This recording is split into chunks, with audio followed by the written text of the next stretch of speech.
क्या उदाहरण दोगे? आनंद ताणम कछु न जानम सेठ वचन प्रमाणम। जब अंजन चोर का कल्याण हो गया तो हमारा भी कल्याण हो जाएगा। ऐसे ही ये मायाचारी मानी जाएगी। अंजन चोर तो जानता नहीं था।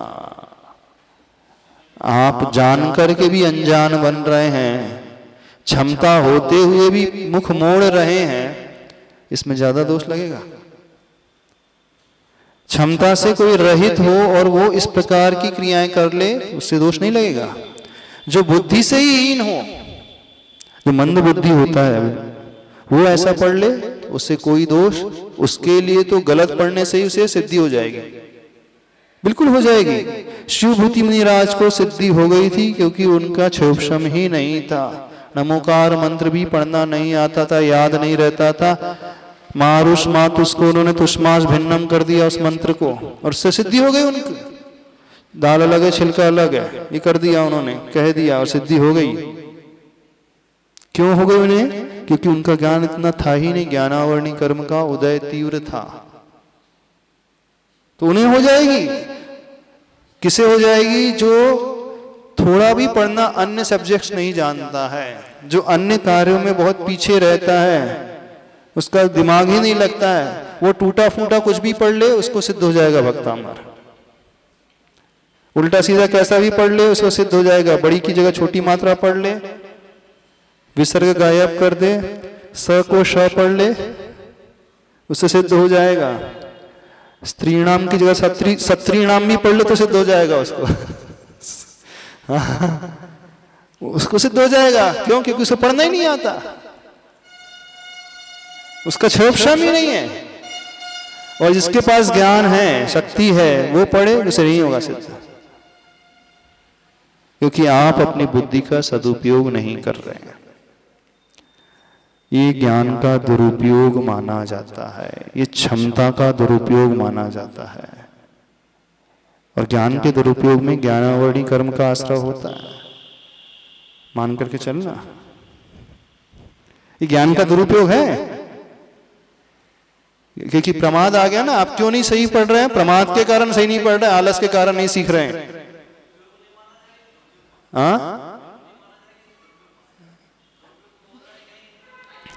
बिजनेस करना जानता है वो, लेकिन सो रहा है।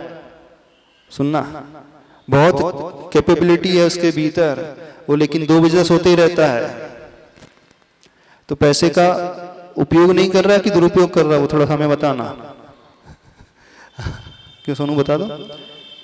पैसा बहुत है उसके पास, दुकान भी बहुत अच्छी है, और उसके पास ज्ञान भी है, कला भी है, लेकिन वो अन्य कार्यों में अपने आप को उलझा करके रख रहा है। सुनना, तो वो पैसे का दुरुपयोग माना जाएगा कि उपयोग नहीं करना माना जाएगा? क्या माना जाएगा? वो दुरुपयोग नहीं माना जाएगा, वो प्रमाद है ना, आलस कर रहा है ना उसका, उस क्षेत्र में जान करके आलस कर रहा है कि नहीं?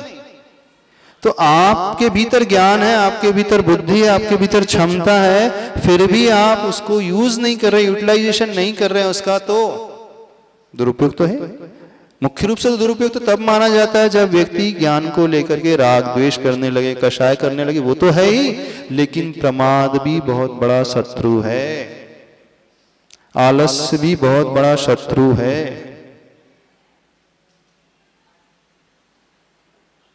कि नहीं? सोते रहेंगे आप लोग, पता नहीं क्या क्या टीवी देखते रहेंगे, कौन कौन से वीडियोस देखते रहेंगे, कैसी कैसी चैटिंग करते रहेंगे, कहाँ लगे रहेंगे, कहाँ उलझे रहेंगे। उन सब के लिए आपके पास पर्याप्त समय है, लेकिन सही समझ विकसित करने के लिए, सही उच्चारण करने के लिए समय आप नहीं निकाल रहे हैं, आप टाइम वेस्ट कर रहे हैं, बर्बाद कर रहे हैं। समय को की बर्बादी नहीं, अपनी क्षमताओं की बर्बादी, अपने पर्याय की, अपने जीवन की बर्बादी नहीं कर रहे। कितने लोग ये बहाने बनाते हैं, महाराज जी वो हमें तो आता ही नहीं पढ़ना, क्या करें, हमारी तो हमें समझ में नहीं आता, हम पढ़ ही नहीं सकते। जितने लोग ये बोलते हैं ना, तो हमें लगता है बेवकूफ बना रहे हैं, अथवा बेवकूफ नहीं बना रहे हैं, बड़े आलसी लोग हैं। बड़े प्रमादी जीव हैं, बिल्कुल प्रमादी हैं, निश्चित रूप से मान करके चलना। इस क्षेत्र में तो प्रमाद ही किया, क्योंकि प्रमाद की डेफिनेशन क्या थी? कुशलेषु अनादरः इति प्रमादः। कुशल कार्य में आदर का भाव नहीं होना ये प्रमाद कहलाता है। तो प्रभु की भक्ति कुशल कार्य है कि नहीं है? भक्तामृत स्तोत्र पढ़ना कुशल है कि नहीं, अच्छा है कि नहीं है? अच्छा है ना कि बुरा है? अच्छा है। अब इसी में आदर नहीं है आपका, अनादर का भाव, सही नहीं पढ़ रहा मतलब आदर का भाव नहीं, और इसी का नाम प्रमाद। प्रमाद से ये क्यों लेते कि सोने का नाम ही प्रमाद होता है? प्रमाद का अर्थ होता है आदर का अभाव, अनादर का अभाव। यानी जितना रिस्पेक्ट दिया जाना चाहिए उतना रिस्पेक्ट नहीं दिया जा रहा, जितना बहुमान दिया जाना चाहिए उतना बहुमान नहीं दिया जा रहा। शास्त्र की सिद्धि, स्तुति की सिद्धि, भक्तामर की सिद्धि मात्र पढ़ने से नहीं होती है, बहुमान देने से होती है। हृदय में वो भाव आना चाहिए। आप कहोगे महाराज जी पढ़ने से और भावों से क्या लेना देना? क्योंकि आपका पढ़ना ही ये दिखा रहा है कि आपके भाव कितने कमजोर हैं। हाँ, लेना देना अवश्य है, उनके लिए कुछ लेना देना नहीं होगा। शिवभूति मुनि महाराज के लिए, अंजन चोर के लिए कुछ नहीं लेना देना होगा पढ़ने से, लेकिन आप लोगों के लिए अवश्य लेना देना है, क्योंकि आप सारे कार्यों में बहुत एक्सपर्ट हो। निंदा कराना हो, चुगली कराना हो, भोजन अच्छे अच्छे बनाना हो, सजना धजना हो, घूमना हो, अन्य बातें सीखना हो, अन्य कार्य सीखना हो, उसमें खूब दिमाग लगाते हो। नहीं लगाते? लड़ाना भिड़ाना हो, खूब दिमाग लगाते हो। तो क्षमता बहुत है ना, क्षमता से रहित कोई नहीं है। क्षमतावान ही जीव मोक्ष जा सकता है, वही सातवें नरक जा सकता है। इस बात को समझना, जो सातवें नरक जा सकता है वही मोक्ष जा सकता है। वज्र वृषभ नाराज सैनन वाला चाहिए। सातवें नरक जाने के लिए वज्र वृषभ नाराज सैनन चाहिए, और मोक्ष जाने के लिए वज्र वृषभ नाराज सहनन चाहिए। जब डाउनफॉल आता है, गिरने की बात आती है, तो इतना पावरफुल व्यक्ति ही नीचे गिर सकता है। ऊंचे उठने की बात आती है तो उतना ही पावरफुल व्यक्ति ऊपर उठ सकता है। तो जो व्यक्ति दूसरे क्षेत्र में सब कुछ कर सकता है तो इस क्षेत्र में भी कर सकता है। इसलिए कहा जाता है जो कम में सूरा सो धम में सूरा। जो कर्म में शूरवीर होता है वही व्यक्ति धर्म में शूरवीर होता है। तो आप अन्य सारे कर्मों में, सारी क्रियाओं में बड़े शूर हो, बड़े वीर हो, धर्म के क्षेत्र में एकदम काया हो कि नहीं? आप बहाने बनाओगे महाराज जी बुद्धि नहीं है, इतनी ज्ञान नहीं है, तो हम पूछ लेते दिल से मंद बुद्धि हो? बोले नहीं, मंद बुद्धि थोड़ी हम, बाकी तो सब में एक्सपर्ट है। इसका मतलब छल कर रहे हो, वंचना है, ठगना है अपने आप को। क्या समझ में आया? कुछ समझ में आया नहीं? तो सब सीख लेना। क्या सीखना?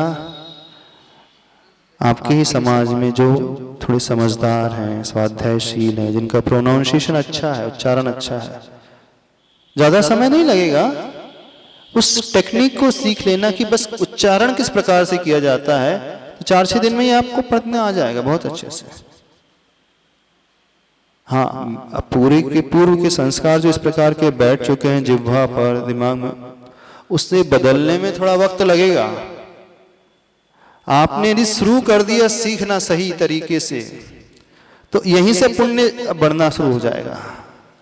आप सीखने की कोशिश कर रहे हैं, फिर नहीं आ रहा, फिर कोई दोष नहीं। आप पुरुषार्थ कर रहे हैं फिर भी नहीं बन रहा पढ़ते, फिर आपको दोष बिल्कुल नहीं लगेगा, फिर आप उल्टा सीधा पढ़ लोगे, फिर सिद्धि हो जाएगी भक्तामृत की। लेकिन बिना पुरुषार्थ किए हुए आप कर रहे हो तो कुछ नहीं होगा। सीखने का पुरुषार्थ करने का अभिप्राय क्या हुआ? आपका बहुमान बढ़ गया इसके प्रति, आपकी रुचि बढ़ गई इसके प्रति, हाँ पूछो। महाराज जी एक प्रश्न है हाँ कि एक बार अगर पुरुषार्थ करके सीख भी लिया, ठीक है, और फिर उसके बाद कोई कारण अनावश्यक उच्चारण फिर जल्दबाजी में नहीं होता है ठीक, फिर वापस ठीक होने लगता है, हाँ। तो वो अप एंड डाउन जो होता है उसको कैसे स्टेबल करे? अप एंड डाउन जो होता है लैक ऑफ कंसंट्रेशन के कारण। जब हमारा ध्यान एकाग्रता उस ओर नहीं होती है, उस कार्य को करते समय हमारे मन में दूसरे विचार भी आते रहते हैं, यानी जहां हमारा मन बार बार भटकते रहता है, तब हम स्खलित हो जाते हैं, फिसल जाते हैं, सही उच्चारण नहीं कर पाते हैं। तो वो कैसे पॉसिबल होगा? जिस समय हम जो कार्य कर रहे हैं अपना फोकस वहीं रखें, उस टाइम में अन्य कार्यों को थोड़ा सा गौण कर दें, इग्नोर करें। देखना एक विडंबना, देखना फिजिकली हम समय उतना ही देते हैं, चाहे आपको माला फिरना हो, चाहे भक्तामृत सूत्र का पाठ करना हो, चाहे तत्वार सूत्र का पाठ करना हो, आप समय देते हो उतना ही देते। ऐसा नहीं है कि आप आधा पढ़ करके छोड़ देते हो, पढ़ोगे पूरा ही। जब पूरा समय देना है ही फिजिकली, तो क्यों नहीं उस समय अन्य कार्यों को भूल करके मन भी यहीं ला लिया जाए? समझ में आ रही बात? क्योंकि आपका तो नियम है ना पढ़ने का, और रेगुलर आप पढ़ भी रहे हो। आपको यह भी पता है कि हम छोड़ करके जा ही नहीं सकते, कितना भी अर्जेंट वर्क हो हम इस नियम को तो पूरा करेंगे ही। यानी फिजिकली आप यहां से जाओगे ही नहीं, बंद करोगे नहीं। तो उस समय यह सोचना, जब मैं कर ही रहा हूं तो क्यों ना मन लगा करके करूं, ध्यान पूर्वक उस कार्य को करूं, फोकस करके करूं। समय उतना ही लगना है। हाँ, हार्डली 19-20 का अंतर आएगा। वैसे 25 मिनट लगता था, तो आप जल्दी जल्दी एक्सप्रेस बढ़ाओगे तो 20 मिनट में सिमटा दोगे, निपटा दोगे। कोई और शताब्दी बढ़ाएगा तो 15 मिनट में निपटा देगा, और जेट स्पीड से बढ़ेगा तो जेट स्पीड से पढ़ोगे तो 10 मिनट में, 5 मिनट में। हाँ, 1 2 3 4 5 6 48 47 48 हो गया भक्तामर। ऐसा ही पढ़ सकते हो। ऐसा भी भक्तामर स्तोत्र शुरू किया, तम्मान तुंगम अवसा समुपैति लक्ष्मी, हो गया, पहला पढ़ा अंतिम पढ़ा बस। ऐसा भी। अच्छा देखो, भक्ति जो होती है मन वचन और काय तीनों से होती है। यह भी एक दोष माना जाता है। देखो अब हम एक बात बताते, बहुत अच्छी घटना सुनाते हैं, बड़ा अच्छा संस्मरण सुना रहे हैं। जब हम लोगों की दीक्षा हुई थी ना, तो आचार्य भगवान ने एक बहुत अच्छी बात हम लोगों को कही थी। जब प्रभु की स्तुति करो, जैसे स्वयंभू स्तोत्र पढ़ते हैं, 24 भगवान की स्तुति पढ़ते हैं, तो बोले कभी भी मन में नहीं पढ़ना। भक्ति कभी भी मन में नहीं पढ़ना, मन तो लगाना, लेकिन उसका उच्चारण भी होना चाहिए, तब हमारे वचनों का प्रयोग बनेगा। वचन योग कैसे आएगा? यदि हम मन ही मन पढ़ रहे हैं तो वचन योग तो गायब हो गया। तो भक्ति में तीनों योगों की आवश्यकता होती है, मनोयोग, वचन योग और काय योग। और मात्र वचन योग ही नहीं लगाना, एक बात और कही थी पूज्य गुरुदेव ने, काय योग का भी प्रयोग करना, यानी हाथ को जोड़कर, जिससे कंठस्थ हो जाता है ना, ऐसे ऐसे उंगली चला करके नहीं पढ़ना, हाथ जोड़ करके पढ़ोगे तो और अच्छा लाभ होगा। पर हमने किसी को नहीं देखा है, एक हाथ को छोड़ दिया जाए तो पूरा भक्तामर पड़ता है, उतनी देर तक उसके हाथ जुड़े रहते हैं, हृदय के निकट निकट रहते हैं। आप लोगों में से किसी के रहते हैं?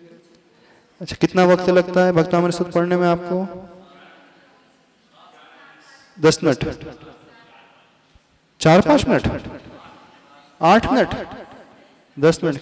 देख ले कितने वेरिएशन निकल के आ रहे, देख ले हम। किसी को 8 मिनट, किसी को 10 मिनट, किसी को 11 मिनट, और भी 20 मिनट्स, 20 मिनट्स, किसी को 15 मिनट लगते हैं। अब आपको मान लीजिए 10 मिनट लग रहे हैं अथवा 15 मिनट लग रहे हैं, तो 10 मिनट हाथ जोड़ने में तकलीफ हो रही है ना? नहीं जुड़ते 10 मिनट हाथ? कितने लोग हाथ जुड़े रहते हैं भक्तामर पढ़ते समय?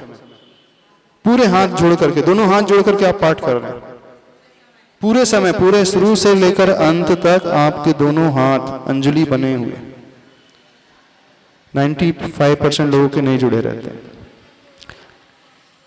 इसका मतलब है काय योग का प्रयोग भी पूरा नहीं हो रहा है। सुनो, मात्र हाथ ही नहीं जुड़े रहना चाहिए। अच्छा, भगवान ने एक बात और कही थी, गर्दन भी झुकना चाहिए। जब जब उसमें वंदना का शब्द आ रहा है, अर्चना का शब्द आ रहा है, वंदे हम आ रहा है, नमस्कार की बात आ रही है, उस समय गर्दन और कमर भी थोड़ी झुकना चाहिए। तो काय का प्रयोग अधिकांश लोग नहीं करते। अब हम ये बता रहे थे, आचार्य भगवान स्वयंभू स्तोत्र पढ़ते हैं, लगभग 45 मिनट लगते हैं और 45 मिनट तक आचार्य श्री के हाथ ऐसे जुड़े रहते हैं। इस अवस्था में भी वृद्धावस्था की बात कर रहे हैं, यंग अवस्था की बात नहीं कर रहे, ऐसे ही जुड़े रहते हैं पूरी स्थिति में। और सामायिक पाठ करते हैं उस समय भी, यानी पूरा 1 घंटे लगभग ये एक सामायिक जितनी आपकी हो जाती है उतने उनके हाथ जुड़े रहते हैं। और आप 10 मिनट भक्तामर में लगाते हैं, उतने समय में भी न जाने क्या क्या चलते रहता है आपका, क्या क्या चल रहा है। तो वह बहुमान ही नहीं है। क्या मिलेगा? कुछ लाभ होगा ज्यादा? हाँ, लाभ हो जाएगा, 1% लाभ हुआ। चूंकि पढ़ रहे हो उस समय आप गाली नहीं कह रहे हो अपने मुख से, अब शब्द नहीं कह रहे हो, तो जो पाप का बंद होना था उससे रुक जाओगे, वो बच जाएगा। आप पढ़ रहे हो, अच्छा भक्तामर ही पढ़ रहे हो, आदिनाथ भगवान की स्थिति पढ़ रहे हैं, पुण्य का ही बंद होगा, नो डाउट। पुण्य नहीं बंधेगा ऐसा नहीं, पुण्य बंधेगा, लेकिन कितना बंधेगा? जहां करोड़ का प्रॉफिट होना था वहां 1 लाख का प्रॉफिट हुआ। तो 99% आपने लूज कर दिया, सिर्फ 1% आपने इनकम की। अब इस एक्टिविटी को, इस क्रिया को आप प्रतिदिन करते हो, थोड़ा सा अपने आप को संभाल लोगे तो बहुत ड्रास्टिक चेंज आ जाएगा, बहुत बड़ा बदलाव आ जाएगा।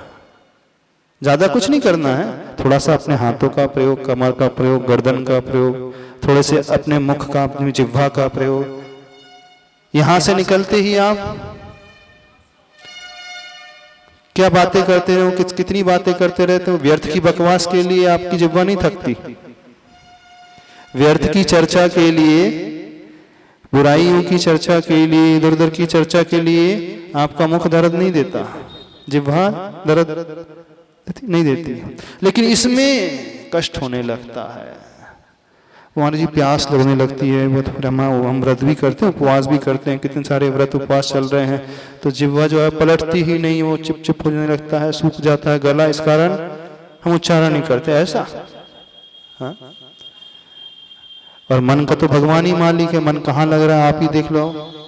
तो काय और वचन का प्रयोग वैसे नहीं कर रहे हैं और मन होता नहीं, तो बचा क्या फिर? क्या बचा? कुछ मिलेगा फल? हाँ, बहुत मिनिमम फल मिलेगा। तो क्या करोगे अब? मनोयोग, वचन और काय योग पूर्वक अच्छे से भक्ति किया करो। मन तो लगाओ, भले ही समझ में ना आए, ये बात अलग है, कम से कम द्रव्य क्रिया तो ही संभाल लो आप। अभी हम भाव की बात ही नहीं कर रहे हैं, भाव की तो बात बाद में होगी, अभी तो द्रव्य को सुधारने की बात चल रही है। जो शारीरिक क्रिया है, वाचनिक क्रिया है, उसको सुधारने की बात चल रही है। अर्थ समझ में आ जाएगा तब कहीं जाकर के भाव लगेगा, ये अगली स्टेप है। लेकिन जो प्रारंभिक सीढ़ी है वही नहीं हो पा रही है, और उन लोगों की जिन्हें वर्षों बीत चुके हैं, जिंदगी बीत चुकी है भक्तामर पढ़ते पढ़ते। नमस्ते महाराज जी। हाँ। महाराज जी, इसको पढ़ने के लिए क्या क्षेत्र शुद्धि आवश्यक है? जैसे कभी कभी यात्रा करते हैं तो उसमें पढ़ सकते हैं क्या? नहीं पढ़ने से अच्छा है पढ़ सकते हैं, नहीं पढ़ने से बेटर है पढ़ना। लेकिन जब पढ़ना ही है और आपके पास सारी अनुकूलता है, उस समय सबसे उत्तम क्षेत्र व्यवस्थित हो, सफाई हो, मंदिर हो आपका, घर का वो स्थान हो जहाँ आप प्रतिदिन ध्यान आदि करते हो, पूजन अथवा आप सामायिक करते हो, जाप देते हो, स्वाध्याय करते हो, उस क्षेत्र में ये किया जाए तो बिल्कुल। द्रव्य क्षेत्र काल भाव वशात कर्मणा फल प्राप्ति रीति उदय। उदय क्या कहलाता है? उसमें द्रव्य की भी आवश्यकता है, क्षेत्र की भी आवश्यकता है, काल की भी आवश्यकता है और भावों की भी आवश्यकता है। तो वहां पे क्षेत्र को भी इंपॉर्टेंस दिया है, टाइम काल को भी इंपॉर्टेंस दिया है, द्रव्य को भी इंपॉर्टेंस दिया है। यानी शरीर भी शुद्ध होना चाहिए, वो स्थान भी शुद्ध होना चाहिए क्षेत्र, और काल भी शुभ होना चाहिए। यानी ब्रह्म मुहूर्त में प्रातः काल की बेला में पढ़ोगे अच्छा भाव लगेगा। अब 11 बजे पढ़ोगे तो उतनी विशुद्धि अपने आप ही पैदा नहीं होगी, तो ये अंतर आएगा। अच्छा, एक एग्जाम्पल आपको देते हैं, सुनना, फिर आपसे क्वेश्चन। एक एग्जाम्पल देते हैं। आपके घर में जब गेस्ट आते हैं, आप उनके लिए चाय आदि, नाश्ता आदि कभी बाथरूम में भी देते हैं सर? नहीं, आपका घर का बाथरूम बहुत बड़ा है, उससे बोल दो बाथरूम में बैठ के खा लो। खाना ही तो है, चाय तो पीना है, क्या हो जाएगा बताना? नहीं, बहुत अच्छी आपने बनाई है सब कुछ, नाश्ता भी बहुत अच्छा है, तो बाथरूम में अच्छा ठीक है, गेस्ट को नहीं, कभी आप स्वयं बाथरूम में बैठ करके नाश्ता कर लेते? अरे आप ही का घर है और आप ही का बाथरूम है, क्यों? क्या हो जाएगा बताना हमें? क्या हो जाएगा? यानी जिस क्षेत्र में जो कार्य किया जाना चाहिए वहीं पर वो शोभनीय होता है। डाइनिंग रूम में ही वो किए जाएंगे अथवा किचन में ही, तो वो कार्य आप नाश्ता पानी का कार्य तो बाथरूम में तो नहीं कर सकते ना? कर सकते हो? खाया ही नहीं जाएगा आपसे, वो क्षेत्र ही अलग है। तो ऐसे ही जब धर्म की बात आ रही है, भक्ति की बात आ रही है, जाप माला की बात आ रही है, तो क्षेत्र की शुद्धि होना बहुत आवश्यक है।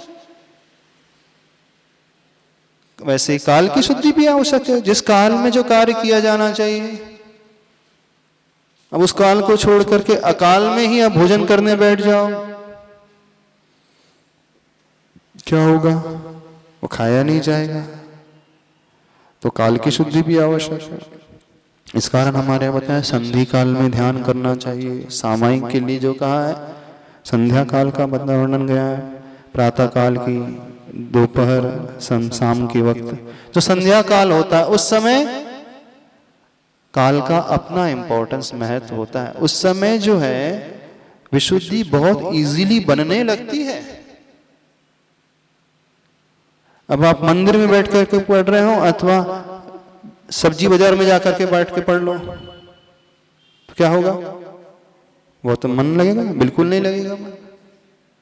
अब आप फ्रेश होकर के, नहा धो करके पढ़ रहे हो और आपने स्नान नहीं किया है, बिस्तर से उठे और ऐसे बैठ गए पढ़ने में, वो आपकी द्रव्य शुद्धि, अथवा द्रव्य तो आपका शरीर है, लेकिन एक में फ्रेशनेस है और दूसरे में फ्रेशनेस नहीं है, तो अंतर आ जाएगा कि नहीं विशुद्धि में?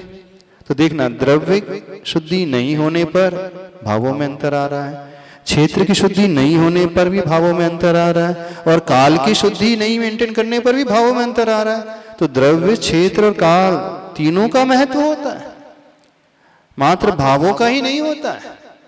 भावों का तो होता ही है, लेकिन ये द्रव्य, क्षेत्र, काल तीनों बहुत सपोर्टिंग रोल अदा करते हैं उस भावों को अच्छा बनाने में। इस बात को समझना, हर एक का, तीनों का अपना अपना योगदान रहता है। हम किसी को इग्नोर नहीं कर सकते, किसी को नहीं छोड़ सकते कि नहीं हम तो अपने दम पे कर लेंगे, अपने अनुसार कर लेंगे, कभी भी कर लें, सोते जागते कर लें, लेट करके कर लें, बिस्तर में कर लें, खाते पीते कर लें। हाँ, आप चाय पी रहे हो, नाश्ता कर रहे हैं, कोल्ड ड्रिंक पी रहे हो, भक्तामृत पढ़ते जाओ, एक एक श्लोक के बाद एक सिप लेते जाओ, कैसा रहेगा? कैसा रहेगा बताओ? ऐसा होगा नहीं, तो भाव ही नहीं लगेगा। तो हर एक का अपना महत्व होता है, उसके अनुसार कार्य किया जाना चाहिए। हाँ, क्या परेशानी है आपकी? नमस्ते महाराज जी। महाराज जी, अस्वस्थता की स्थिति में यदि कोई हॉस्पिटलाइज है और उसके पास मोबाइल में भक्तामर जी लगा दिया जाए, हाँ। या स्वयं अस्वस्थ हो और मोबाइल में चालू करके और आप बिस्तर पे लेटे हो, तो क्या इस स्थिति में भक्तामर जी सुनना चाहिए? तो वहां पे फिर क्या स्थिति होगी? प्रायोरिटी क्या है आपकी? भक्तामर जी के थ्रू प्रभु का भक्तामर पढ़ना। नियम पालन नहीं है वहां पे स्थिति। नियम का पालन नहीं हो रहा है। नहीं, वहां यदि नियम आप पालन उस समय नहीं है। भक्तामर नहीं सुनोगे तो क्या सुनोगे? वही बात है, क्या सुनेंगे? हाँ, म्यूजिक सुनोगे, फिल्म के सॉन्ग सुनोगे, नहीं, कोई न्यूज अस्वस्थ है, देखोगे, हॉस्पिटलाइज्ड है, वो कुछ- इधर उधर की बात है। तो इधर उधर की बातें सुनने से, म्यूजिक सुनने से लाख गुना बेटर है अस्वस्थ दशा में लेटे लेटे भक्तामर स्तोत्र सुनना। अच्छा, यदि स्वयं अस्वस्थ हैं हाँ। तो क्या बिस्तर पे लेटे हुए उच्चारण किया जा सकता है या सिर्फ मन में ही पढ़ना जा सकता है? अपवित्रः पवित्रो वः स्वस्थितो दुस्थितोऽपि वा ध्यायेत् पंच नमस्कार सर्व पाप। क्या कहा गया? तो उच्चारण अपवित्र करवाया हो जा अथवा सकता है। पवित्र हो, जो इस पंच नमस्कार मंत्र को, भक्ति को ध्याता है, सर्व पापों से मुक्त हो जाता है। अब उस समय शरीर शुद्ध नहीं है, बिस्तर में लेटे हैं, तो उस समय मन ही मन करें, हाँ, ध्यान कर सकते हैं, ध्यान उच्चारण करें। नहीं करना चाहिए। भावना भी कर सकते हैं मन ही मन। नहीं, कई बार क्या होता है ना, पेशेंट को उच्चारण करने के लिए प्रेरित किया जाता है, जो भी तो यदि बोलो, असमर्थता बोलो। है तो वो भी कर सकते हैं। जब किसी की संलेखना होती है ना, हाँ, अब पूरी बॉडी में नली लगी हुई है, ब्लेडर भी लगा है यूरिनरी, फिर भी आपने देखा होगा आचार्य भगवान उससे कहते हैं ओम बोलो, बोलो या अरिहंत शुद्ध बोलो। क्या बुलवाया जा रहा है? नमोकार मंत्र बोलो। वो परवश हो चुका है, अब वो स्नान कर ही नहीं सकता, उसकी क्षमता ही नहीं है, शरीर ही साथ नहीं दे रहा। उसके लिए परमिसिबल है, कर लेंगे, कोई बाधा नहीं, उच्चारण में उसे कोई दोष नहीं लगेगा, क्योंकि बेड से उठ ही नहीं सकता। अब जैसे बेड सोल हो चुके हैं, पैरालिसिस हो चुका है, अब वो वर्षों से बेड पे ही पड़ा है, तो उसके लिए छूट है, कोई उसे दोष नहीं लगेगा, कोई दोष नहीं लगेगा उसे। कर सकता, क्यों नहीं कर सकता? पेशेंट को देखना पड़ेगा, कंडीशन को देखना पड़ेगा। हमारे यहाँ जो है पर्सन टू पर्सन ये सब वेरी करता है, परिस्थिति के अनुसार निर्णय लिया जाता है। आचार्य भगवान ने एक बहुत अच्छी बात बोली थी, आप लोगों को बताते हैं। प्रतिमाधारी श्रावक जो होता है, अब वह प्रतिमाओं का पालन करना, 12 व्रतों का पालन करना, उसकी सामायिक आदि करना, उसका स्वाध्याय करना, उसकी पूजा करना, हर व्यक्ति के लिए अलग अलग प्रकार से घटित होगा। एक राजा है, उसे अपने राज्य का संचालन करना, युद्ध लड़ने जाना, उसके लिए अलग तरीका बताएगा, प्रतिमाओं को पालन करने के लिए तरीका बताया जाएगा। एक श्रेष्ठी है, व्यापारी है, उसके लिए अलग तरीके से बताया जाएगा। एक ऐसा व्यक्ति है जो सब कार्यों से निवृत्त हो चुका है, उसके पास पूर्ण समय रहता है, उसके लिए कहा जाएगा तुम अलग तरीके से प्रतिमाओं का पालन करो। एक गृहस्थ में रहने वाला एक श्राविका है, जिससे सारी जिम्मेदारी निभाना है, बच्चों को पालना पोषना है, भोजन बनाना है, उसके लिए अलग तरीका बताया जाएगा। यानी सबके लिए अलग अलग तरीका बताया जाएगा। वो किस परिस्थिति में रह रहा है ये देखा जाएगा। एक जैसा नियम किसी सबके लिए नहीं हो सकता। जैसे डॉक्टर होता है, मरीज को देख कर के उसकी सभी रिपोर्ट्स को देख कर के फिर ट्रीटमेंट देता है। सारे मरीज को बीमारी एक ही है, लेकिन दवाई का डोज सबका बदला हुआ रहेगा, एक जैसा डोज नहीं रहेगा। क्यों नहीं रहेगा? उसकी कंडीशन ही नहीं है, हालत ही नहीं है, उसका बीपी इतना हाई रहता है, कोलेस्ट्रॉल लेवल इतना हाई रहता है, कंट्रोल ही नहीं होता है, शुगर बहुत ऊपर नीचे हो जाती है। तो उसकी लेवल को देख करके फिर डिस्क्रिप्शन किया जाएगा, वो आप बताया जाएगा कि ये दवाई इतने इतने समय लेना है, इतनी खुराक इतनी क्वांटिटी में लेना है। लेकिन जो स्वस्थ है उसके लिए अलग ट्रीटमेंट दिया जाएगा। तो ऐसे ही अब कौन सा व्यक्ति किस परिस्थिति में रह करके भक्ति कर रहा है ये इस पर डिपेंड करेगा। एक जैसा नियम सबके लिए कभी भी नहीं बनाया जा सकता। जैसे एक ही अपराध होने पर एक जैसा प्रायश्चित सबको नहीं मिलेगा। हाँ, ये तो लोक व्यवहार में भी है ना। यदि कोई माइनर यानी जो 18 ईयर से कम रहता है, बच्चा होता है, उससे कोई अपराध हो जाए तो उसकी सजा बहुत कम रहेगी। और वही कोई मेजर होता है, वयस्क हो जाए, 18+ हो जाता है, तो उसकी सजा अलग होती है। होता है कि नहीं? अपराध एक ही है, लेकिन ये देखा जा रहा है कि कितनी उम्र वाले व्यक्ति ने किया है। जो बालक होता है उसकी समझ इतनी नहीं होती है, तो उसको सजा कम दी जाएगी। जो प्रौढ़ हो जाता है, समझदार हो जाता है और वो अपराध करता है, तो उसकी सजा अधिक होती है। तो ऐसे ही व्यक्ति को देखना पड़ेगा वो कैसी कंडीशन में रह करके कार्य कर रहा है।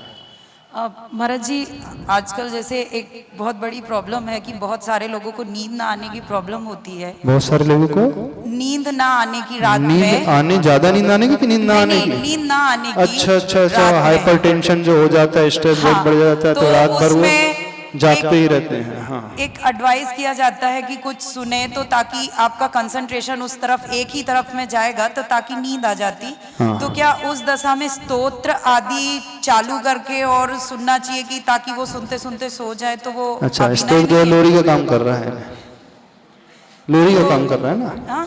लोरी का काम कर रहा है, जैसे माँ बच्चे को लोरी सुनाती लोग है। आजकल ऐसा यूज कर रहे हैं। हाँ तो हाँ, आप बोल रहे हैं कि बोर नहीं है वो, क्या होता है ध्यान पूरा एक तरफ जाता है, ताकि एडवाइस किया जाता है ताकि आपको नींद आ जाए। हाँ, तो ये अभिनय है स्तोत्र की। यदि उसका उद्देश्य भक्तामर स्तोत्र पढ़ना है तो वो लेट करके कभी भी न पढ़ेगा न सुनेगा। अब ध्यान से सुनना।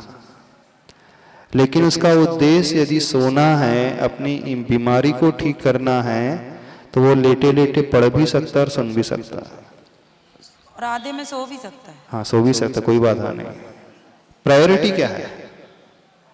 यदि वो भक्तामर नहीं सुनेगा उस समय, तो वो अन्य सॉन्ग सुनेगा, उसमें पाप का आश्रय होगा, उससे राग द्वेष होगा, उससे विकल्प पैदा होंगे, उसके मन में इधर उधर के भाव पैदा होंगे, बुरे विचार पैदा होंगे। किसी फिल्मी सॉन्ग को सुनेगा, किसी लव सॉन्ग को सुनेगा, और सुन करके हो सकता है उसके मन में कषाय जागृत हो जाए। अब यदि उद्देश्य भक्तामर पढ़ने का है, तो कभी भी सो करके, लेट करके बिस्तर में पढ़ेगा ही नहीं, सुनेगा भी नहीं।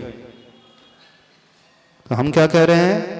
तो भक्तामर स्तोत्र पढ़ते समय, सुनते समय कभी लेटना नहीं चाहिए, लेकिन लेटे लेटे भक्तामर स्तोत्र सुन सकते हैं, पढ़ सकते हैं। क्या कहा हमने? समझ में आया? भक्तामर स्तोत्र यदि आप पढ़ रहे हैं, आपका नियम है, उद्देश्य है, आज मुझे भक्तामर का पाठ पढ़ना है, वो मेरा रोज का नियम है, तो आप नियम पूरा कर रहे हैं, तो कभी भी नहीं लेटना बिस्तर में, कभी भी नहीं बैठ करके पढ़ना। लेकिन अब आपका मोटिव क्या है? अब मुझे सोना है, अब सोना हूं, तो मैं इधर उधर के पिक्चर के गाने सुनूं, इससे अच्छा है भक्तामर स्तोत्र के 2-4 श्लोक सुन लूंगा, अच्छा है, तो सुन सकता है। अंतर समझ में आया हमने क्या कहा? जैसे महिला भोजन बनाते समय भजन गा सकती हैं, द्रव्य संग्रह का पाठ कर सकती है कि नहीं, इष्टोपदेश का पाठ कर सकती है, 12 भावना का पाठ करती है कि नहीं? पहले करती थी सारे, 6 डाला भी पढ़ती थी ना, जिनको जो ये याद रहता है, तो वो अभिनय मानी जाती थी उस 6 डाला की, इष्टोपदेश की तरफ नहीं, क्योंकि उनका उद्देश्य भोजन बनाने का है। अब वो भोजन बना रहे हैं, बीच बीच में मन भटक जाता है इधर उधर के, वो गाने गुनगुनाए, उससे अच्छा वो नमोकार मंत्र गुनगुना रहे हैं, बहुत अच्छा है, गुनगुनाना ही चाहिए। अब आपका नियम है रोज इष्टोपदेश का पाठ करना है, नमोकार की जाप देना है, भक्तामर का पाठ करना है, तो आप सोच रहे हो कि मैं पाठ, मेरा पाठ भी हो जाए, रोटी भी बन जाए, तो बिल्कुल नहीं। यानी रोटी बनाते समय आप पाठ कर रहे हैं तो आपके नियम में काउंट नहीं होगा, वो एक्स्ट्रा रहेगा। अब आपका नियम पालन करना है, तो उसके बाद फिर से आपको भक्तामर पढ़ना पड़ेगा। अंतर समझना। आपका प्राइम मोटिव क्या था? रोटी बनाना, भोजन बनाना। तो उस बीच बीच में जो मन भटकता था, इधर उधर के आप पिक्चर के गाने सुनते थे, इधर उधर के संवाद सुनते थे, उससे हटा करके आपने अपने आप को किससे जोड़ लिया? धर्म के कार्यों से जोड़ लिया। तो परमिसिबल है, तो बहुत अच्छा कार्य कर रहे हैं आप। विषय कषाय को तो नहीं सुन रहे हैं, इधर उधर की बातें नहीं सुन रहे हैं, आप क्या सुन रहे हो? लेकिन अब आपका उद्देश्य है नहीं, अभी भक्तामर का पाठ करना है, जाप देना है, प्रवचन सुनना है, तो आप फिर रोटी नहीं बना सकते। प्रवचन सुनते सुनते रोटी बनाते हैं, सवेरे सवेरे बोले जिनवाणी चैनल खोल दिया, हम रोटी भी बना रहे हैं, सब्जी भी बना रहे हैं, भोजन बना रहे हैं और प्रवचन भी सुनते रहे। तो लोगों से कई लोग कहते हैं तो अभिनय हो रही है। तो प्रवचन सुन रहे हो तो कभी भी भोजन नहीं बनाना, क्योंकि प्रवचन स्वाध्याय होता है, और भोजन बना रहे तो प्रवचन सुन सकते हो। हम दोनों विपरीत बातें तो नहीं बोल रहे हैं। कई लोग इसमें कंफ्यूज ना हो जाए, उनको फिर से कह रहे हैं, यदि आप प्रवचन सुन रहे हो तो कभी भी भोजन नहीं बनाना, और यदि आप भोजन बना रहे तो प्रवचन सुन सकते हो, क्योंकि आपका उद्देश्य भोजन बनाने का था ना, तो आप भोजन बना रहे हो। बीच बीच में भले ही 1 घंटे का प्रवचन चल रहा है, 2 मिनट के लिए भी आपके ऊपर ने लाइन सुन ली, आपके कानों में वो प्रवचन के 2 शब्द भी आ गए, तो हो सकता है उससे आपका कल्याण हो जाएगा, आपका मन लग गया। और आपका उद्देश्य प्रवचन सुनने का नहीं है। आचार्य का प्रवचन आ रहा है 1 घंटे आधा घंटे, अब हम कायस्तर पूर्वक प्रवचन सुनेंगे, जैसे मंदिर में बैठ करके सुनते हैं। फिर उस समय ना नाश्ता करना, ना पानी पीना, ना रोटी बनाना, कुछ नहीं करना, ना सब्जी बनाना। तो आपके उद्देश्य पर आधारित है। आपका उद्देश्य क्या है? सुनने का उद्देश्य था कि रोटी बनाने का उद्देश्य? सुनने का था तो फिर रोटी बिल्कुल नहीं। इसमें अभिनय मानी जाएगी। यदि आप सुनने के उद्देश्य में बीच में दूसरे कार्य करने लगोगे तो वो आसाधना मानी जाएगी, अभिनय मानी जाएगी। जिनवाणी की अभिनय, शास्त्र की अभिनय, प्रवचन की अभिनय, गुरु की अभिनय मानी जाएगी। लेकिन आपका उद्देश्य भोजन बनाने का है, तो चूंकि भोजन बनाने का उद्देश्य है तो बीच के टाइम को आप यूटिलाइज कर रहे हो सही तरीके से, तो उसमें अभिनय, बल्कि इसमें बेनिफिट माना जाएगा। आप इधर उधर का ना सुन करके धर्म का सुन रहे हो। कई लोगों को ये बड़ा कंफ्यूजिंग लगेगा, बोले महाराज जी दोनों बात बोल रहे हैं, हाँ ये भी चित भी मेरी पट भी मेरी। नहीं नहीं, दोनों बातों में जमीन आसमान का अंतर है। तो किसमें विनय किसमें अभिनय, ये निर्णय हमारे ऊपर रहेगा। समझ में आ गया? क्वेश्चन क्लियर हो गया? कोई प्रॉब्लम तो नहीं? तो आप लोग क्या करते हो? भोजन बनाते समय प्रवचन सुनते हो कि प्रवचन बनाते समय, प्रवचन सुनते समय भोजन बनाते हो? हाँ, भोजन बनाते समय प्रवचन सुनते तो सुन सकते, कोई बाधा नहीं। हाँ, लेकिन प्रवचन सुन रहे हैं तो फिर भोजन बिल्कुल नहीं बनाना। हाँ, नियम नहीं माना जाएगा। समय आपका हो गया? तो समझ में आ गया ना? उच्चारण करो सही, मनोयोग, वचन योग और काय योग का प्रयोग होना चाहिए, तब कहीं जाकर के ये भक्ति फल देने वाली बनेगी। बोलिए आचार्य परमेष्टि श्री मान तुंग स्वामी महाराज की।